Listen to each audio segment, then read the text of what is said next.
लेकिन ये भी सुना है कि वो बहुत चमत्कारी है, बहुत मायावी है। उसके सामने मायावी, यदि मायावी है तो हम भी कम नहीं है मायावी। अपने राक्षसी भेष को छुपाते हुए सुंदर देवी का रूप धारण किया और गोकुल की ओर चली गई। बढ़ती गई, गोकुल में सब ग्वाल बाल देखते हैं, गोपियां देखती हैं, देखो तो कितनी सुंदर है, एक हाथ में कमल का पुष्प ले रखा है।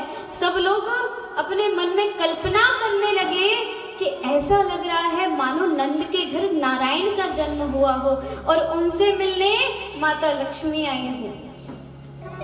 बताओ कितना सुंदर रूप धारण किया होगा कि उसकी तुलना माँ लक्ष्मी से की जा रही है। सबसे पूछते हुए नंद के द्वार पहुंचती है, नंद जी के घर पहुंच गई। मैया यशोदा देखी, कहती अरे मैया, भैया आई। मैया ने देखा, हाँ जी कौन? पूतना कहती अरे मैया तुम मोए ना जाने, बड़ी दूर से बात सुनती सुनती आई हूँ कि तेरे घर लाला इतने जन्म के बाद भयो है, इतने वर्ष बीत गए तब जाके कहीं ना कहीं तेरा मनोरथ पूर्ण भयो है, तो सोची वह लाला को आशीर्वाद देती चलो। कहा अच्छा, लेकिन अभी तो लाला शयन कर रहा है। कहा कोई बात नहीं, मैं दूर से देख के उसे आशीर्वाद देकर चली जाऊंगी। कहा ठीक है। कक्ष दिखा दिया लाला का और वहां से मैया अपने काम में लग गई।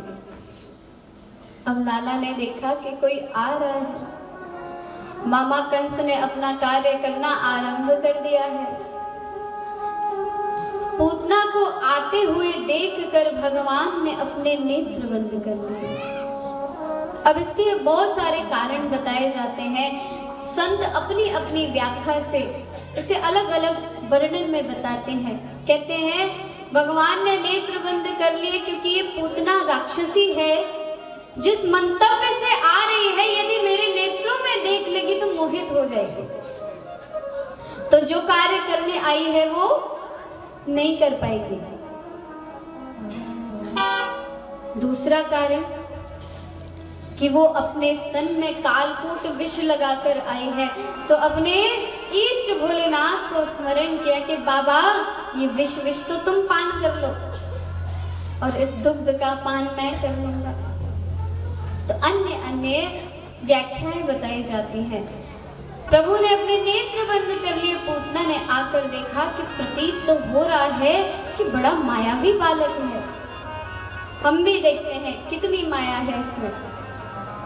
प्रवेश किया, जैसे ही ठाकुर जी को गोद में लिया, अपना स्तन पान कराना आरंभ किया। भगवान भी बड़े आनंद से स्तन पान करने लगे। पहले विष का पान किया, दुग्ध का पान किया, जितने भी उसके भीतर प्राण थे उन सबको पान करना धीरे धीरे आरंभ किया। जब अंतिम में श्वास खींचना आरंभ किया तो महाराज पूतना को होश नहीं।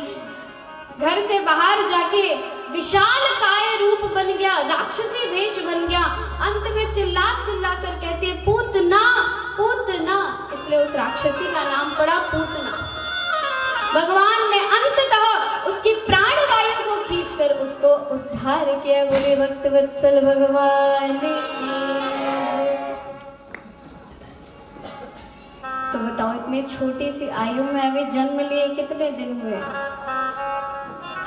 और अपने जन्म के पश्चात सर्वप्रथम लीला में भगवान ने पूतना का उद्धार किया। अब यहाँ मैया परेशान, सब ग्वाल बाल गोपी परेशान कि मेरे लाला कहाँ गए हो? अरे वो राक्षसी न जाने मेरे लाला को खा ना गई हो। अब जाकर देखा तो लाला तो आराम से खेल रहे थे उसकी काई पर बैठकर। बड़ी इतनी विशाल काय, इतनी बड़ी राक्षसी, इतनी बड़ी पूतना। 4-5 बार लंबी लंबी सीढ़ियां लगाई गई उसके ऊपर, तब जाके लाला को उतारा गया। मैया चेक करती है, देखती है लाला को कछु भयो तो ना है, लाला ठीक तो है।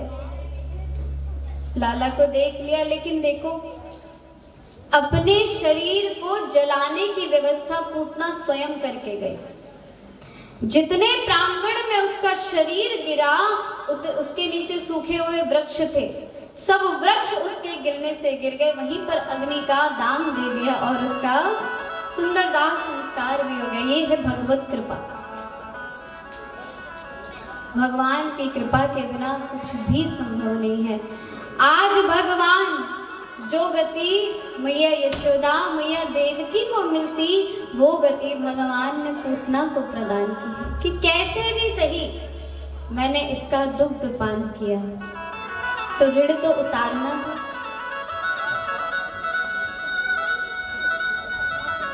अब लाला उनके अन्य अन्य उत्सव हो रहे हैं। लाला करवट लिए, लाला घुटनों भर चले, तो उनके उत्सव होते जा रहे हैं।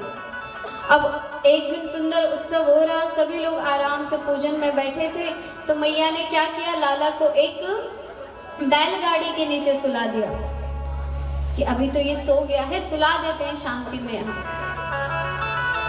सुला तो दिया। यहाँ सब इतने जोर शोर से भजन कीर्तन पूजन में लगे हुए हैं। यहाँ लाला कह रहे हैं इतनी देर हो गई, मैया ने स्तन पान कराए हुए, और अब देखो मैं इतना रो रहा हूं तो चिंता ही नहीं है। तो महाराज लाला ने सोचा कुछ और करना पड़ेगा। उन्होंने इतनी जोर से रुदन करना शुरू किया, फिर भी कुछ नहीं हुआ। वहीं उस शकट में से एक असुर निकलता है, वो भगवान को दबाने का प्रयास करता है। भगवान ने कहा अच्छा, भगवान ने एक अपने पांव के अंगूठे से जरा सा प्रहार किया, कोसों ऊंची जाकर वो शकट गिरती है। जितने माठ मटके थे उसमें सब फूट गए और भगवान शक्तासुर का उद्धार करते हैं। जब ये सब गिरा तो सबका भजन पूजन वही छोड़ छाड़ के मैया लाला को देखने आई। लाला कहते हैं, मन में सोचते हैं मैया अब बड़ी चिंता है गई, जब से मैं रो रहे हूँ कि दूध ही पिला जा। तो कन्हैया ने जोर जोर से रोना शुरू किया। मैया ने तत्पश्चात उन्हें स्तनपान कराया। आगे इसी लीला में तृणावर्त नामक दैत्य आता है, भगवान जिसका उद्धार करते हैं। चक्रवात के रूप में आता है। अब साथ में मैया कैसे करे, तो भगवान ने अपना वजन बढ़ाना आरंभ कर दिया। वजन बढ़ाना आरंभ कर दिया तो मैया कहती है लाला ऐसो प्रतीत है रहे है, आज तैने ज्यादा स्तनपान कर लिया। मैया लाला को वहीं पृथ्वी पर बिठाकर अपने काम काज में लग जाती हैं। तब भगवान उस समय के अंतराल में जब तृणावर्त आता है तो उसका उद्धार करते हैं। अब पूरा 1 वर्ष संपूर्ण हो गया। अब 1 वर्ष के बाद गर्गाचार्य जी आए हैं। गर्गाचार्य जी आए, गर्गाचार्य जी को देखकर नंद बाबा, मैया यशोदा, मैया रोहिणी सभी ने उन्हें प्रणाम किया, उनका स्वागत सत्कार किया। कहा बताइए भगवान कैसे सेवा की जाए, कैसे कैसे योजना बनाई जाए, कैसे नामकरण की सारी प्रक्रिया की जाए। गर्गाचार्य जी कहते हैं देखो भैया एकदम साधारण, सिर्फ तुम रहोगे, तुम्हारे बच्चे रहेंगे और तुम्हारा परिवार रहेगा और कोई नहीं रहेगा। क्योंकि यदि कंस के कानों तक खबर पहुंच गई कि मैं यहाँ आया हूँ और मैंने तुम्हारे बालकों का नामकरण संस्कार किया है तो तुम्हारे बालकों पर संकट आ जाएगा। कहा ठीक है भगवान, जैसी आपकी आज्ञा। गौशाला में भी सुंदर उनके रुकने की व्यवस्था की गई और वहीं पर नामकरण के अगले दिन विधि रखी गई कि अगले दिन नामकरण किया जाएगा। ठीक है भैया। रात्रि जैसे तैसे बीत गई। जैसे भोर हुई गर्गाचार्य जी ऋषि है, प्रातःकालीन बेला में स्नान ध्यान करके संध्या वंदन करके भगवान के लिए सुंदर भोग बनाने के लिए मैया से सामग्री मांगी। तो मैया ने कच्ची सामग्री उन्हें ला कर दी। उन्होंने सुंदर खीर बनाई और खीर बना के ठाकुर जी को भोग लगाने के लिए रख दी। आओ गोविंद भोग लगाओ। वो भगवान को मनाने लगे, बुलाने लगे। कन्हैया के कानों तक आवाज गई, यशोदा मैया के लाला के कानों में आवाज गई, अच्छा गर्गाचार्य जी भोग लगाने को बुला रहे हैं तो अब तो मैं यही हूँ, क्यों ना जाकर खीर पाया हूँ। घुटनों के भर चलते हुए, धीरे धीरे चलते हुए, थोड़ा पैदल भी चले, गए और जैसे ही देखा गर्गाचार्य जी के नेत्र बंद हैं, बढ़िया सुंदर खीर रखी है, सुंदर खीर का प्रसाद भोग लगाया और वहां से बैठ गए। अब गर्गाचार्य जी ने नेत्र खोले, अरे यशोदा देख तेरे लाला ने मेरे भगवान को भोग सारो खा लियो, अब मैं ठाकुर जी को कहाँ भोग लगाऊं। मैया कहती है क्षमा कीजिएगा भगवान, मैं पुनः सामग्री लाकर देती हूँ। मैया ने दोबारा सामग्री लाके दी, दोबारा उन्हें बनाना पड़ा, दोबारा भोग लगाया। मन में लाला ने सोच लिया था, अच्छा मैया से शिकायत लगा रहे हो, अब मैं आऊंगा ही नहीं।